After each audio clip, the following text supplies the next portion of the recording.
Hello, everyone. November has already been an exciting month. The election is now behind us, and I know you guys are on the edge of your seats wanting to know how the upcoming changes in our government will affect the real estate market. Well, me too. So you got to watch to the end because, in addition to the normal monthly numbers, I'll try to give a little insight on how things may or may not be affected by the outcome of the election. All right, we're going to keep this metric short and simple this month. Months of supply in our area for October range from 2.3 months to 3.1 months. Months of supply is how long it would take all the houses currently on the market to sell.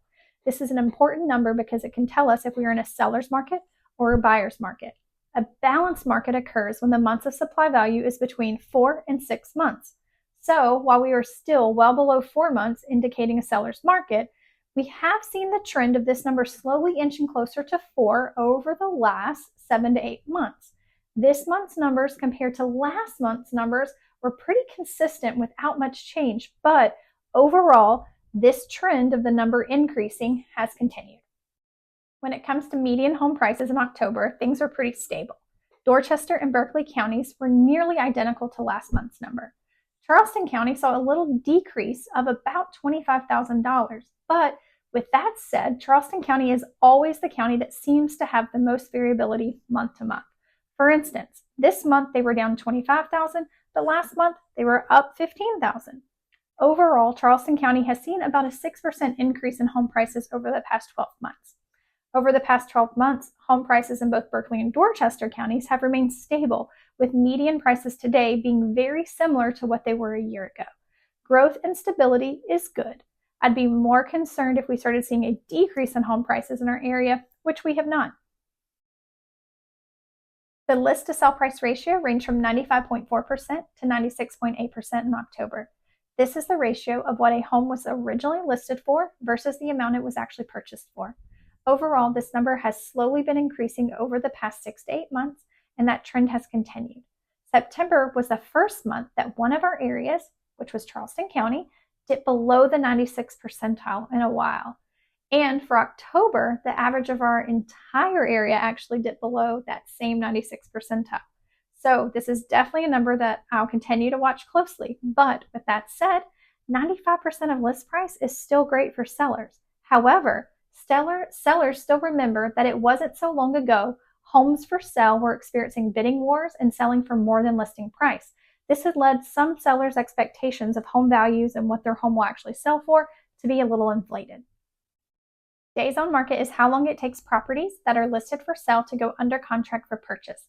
It took between 39 to 47 days for a home to get under contract in our area. This metric has continued to increase slightly for the month of October. Charleston County and the greater Summerville area both had an average days on market of 42 days. Berkeley County had the highest days on market of 47 days, and Dorchester County had the lowest at 39 days. Now, with that said, when you take out the outliers by looking at the median instead of the average, days on market across all areas are closer to 20 days. So what this tells me is that if your home is priced right and is in a desirable area and is in good condition, your home could go under contract in less than a month. But for most sellers, keeping the expectation of about 30 to 40 days is reasonable. In October, we unfortunately saw a little increase in average interest rates when compared to last month.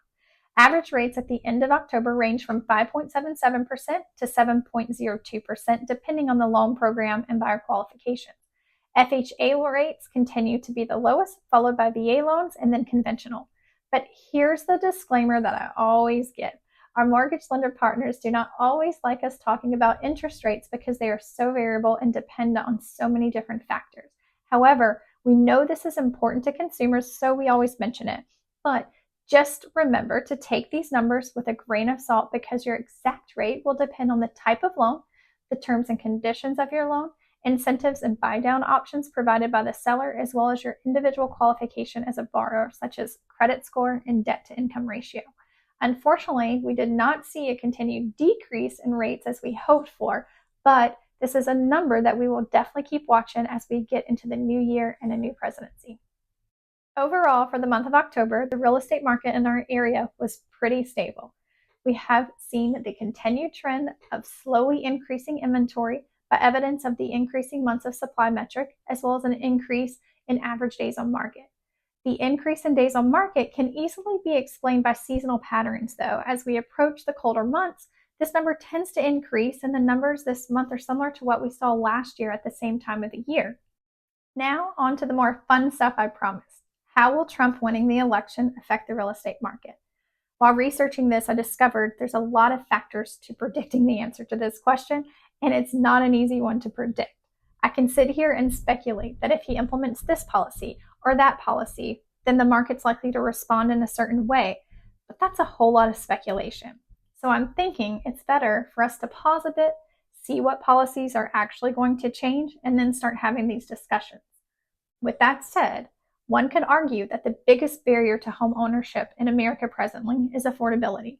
In our country, we have a home inventory problem.